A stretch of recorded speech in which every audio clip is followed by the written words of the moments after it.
Dobrý den, vítáme vás dneska odpoledne při přírodopisném seriálu a posledním dílu Pobřežní hlídky. Co dneska za den? Středečka. Středeční N.A. Zevlink, část A. Je to velmi netradiční způsob. Uvidíte postup, přátelé. Zde máte sodík v čistém stavu. A zde lodičku. Takže otevřeme nádobu se sodíkem. Příslušný kousek už máme připraven, takže ho nabodneme. Doplňuji, že sodík je alkalický kov. A umístíme do lodi. Tak. Můžu se ptat, do těžiště dáváme sodík, nebo? No tak zhruba, no. Jak to vyjde asi, No to že je jo? jedno. Kolik gramů? Je to 33 gramů přesně. 33 gramů. No. Tak. Uzavřeme lodičku. Vyzkoušíme ještě motor. V pořádku. Takže je důležité, aby motor běžel. Utáhneme trup. Tady těmi připravenými šroubky. Možná se naskytl menší problém, ale to se už tak stává.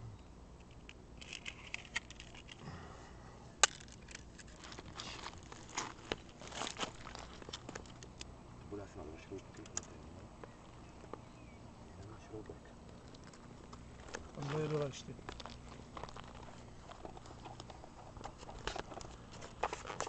Přijít. Můžu nějak asistovat? Je ten šroubeček tady ještě někde? Tady je dole vedle toho papíru. Jo. Je to taková hodinářská práce, že jo? Přesně tak. Tam jsem. A hlavně jak řekli, tak udělali.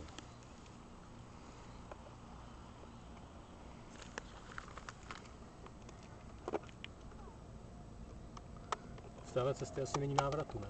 Bavám se, že ne. Máme jenom jeden pokus nejspíš. Důležitá věc uzavřít nádobu se sodíkem. Jakkoliv manipulace V blízkosti vody. může být ta poslední. Tak.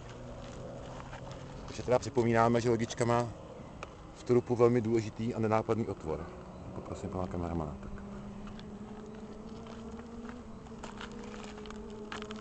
Takže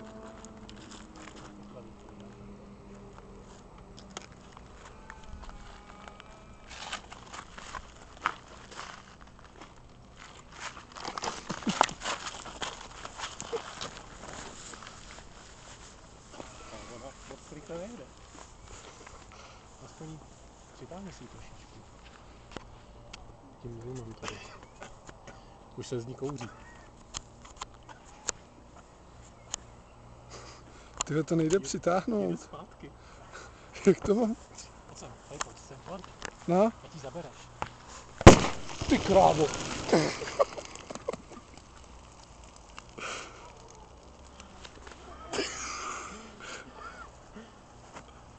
no tak. No, a je to. Oblaka dýmu. Já jsem spokojen. To byla mrda.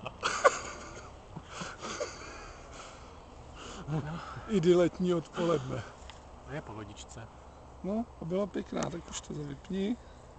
A můžeš to přehrát.